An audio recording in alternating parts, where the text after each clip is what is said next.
Friday Night Lights. It damn sure ain't Texas. Hell, it ain't even Wisconsin. But in this small Oregon suburb, the Friday Night Lights still signify the beginning of fall just as much as pumpkin patches and tattered hoodies, no matter how many bleacher seats are occupied. I rolled up in my rain jacket with our middle school logo stitched onto the lapel, holding a walkie-talkie I'll spend most of the evening ignoring. I'm on duty making an amount of money so insignificant in the grand scheme that I haven't even bothered to figure out how much each game actually pays me. The first time I supervised a high school football contest, my principal at the time told me it would be the easiest loot I've ever made. And I believed him, until the kid in the ripped blue jeans pulled out a knife and swung it round at his adversaries like it was his only source of light for the cavern in which he was lost.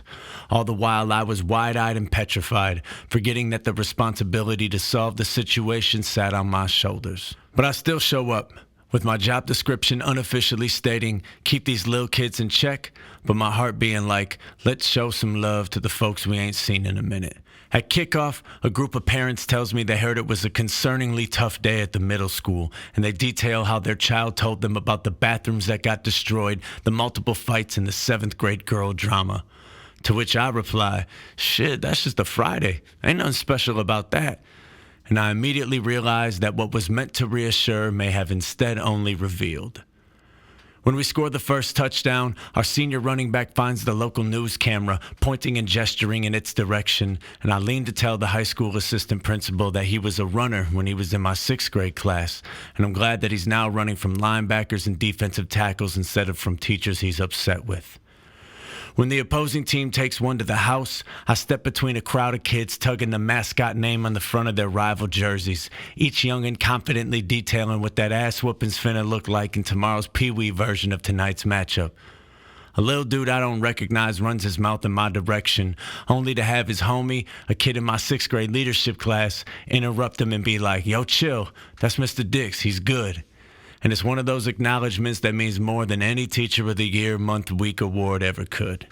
When halftime hits, kids from the past 7 seasons of our school news program say hi, ask how the current crop of correspondence is doing, and then go, but our season was still the best, right? I respond, I love them all for different reasons, and it's not a white lie or stretched truth to protect the feelings of those fishing. When our wide receiver leaps and pulls down a deep bomb on the sidelines, I clap and holler enthusiastically, because I'm pretty sure that I have a video of his first dunk from his sophomore season saved somewhere on my phone.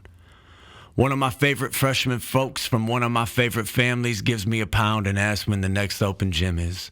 I talk pop and hip-hop with the first ballot Hall of Fame student who, to this day, has written me the best appreciation letter I've ever received. A letter I keep in a folder in my desk in a break glass in case of emergency way for when I'm unsure if I suck at this. The student government kids detail how stressful homecoming week prep is, and in their pride, I also sense a bit of blame cast in my direction as I was the one who encouraged them to venture down the road of parade floats, spirit weeks, and blood drives. At the end of the third quarter, someone slightly intoxicated pops refuses to wear a mask. He's yelling at the AD while his son begs him to acquiesce, pushing him back up the stands and reaching for the dangling blue cloth that has joined the ranks of keys, wallet, phone in terms of must-haves. The situation reminds me that too many of our kids have to parent their parents, and it makes me wonder if there has to be an inverse correlation between maturation and the loss of childhood. When the fourth quarter cheers erupt, I don't even know why, because I'm once again asking this young lady from another school to stop pinballing between the groups of people and instigating the events of a middle school soap opera. Before I can finish my soliloquy about stirring pots, I look over and see one of her girlfriends has cornered one of my 7th graders, while another one of her friends who's about my size sidles up next to him like a prize fighter at weigh-in.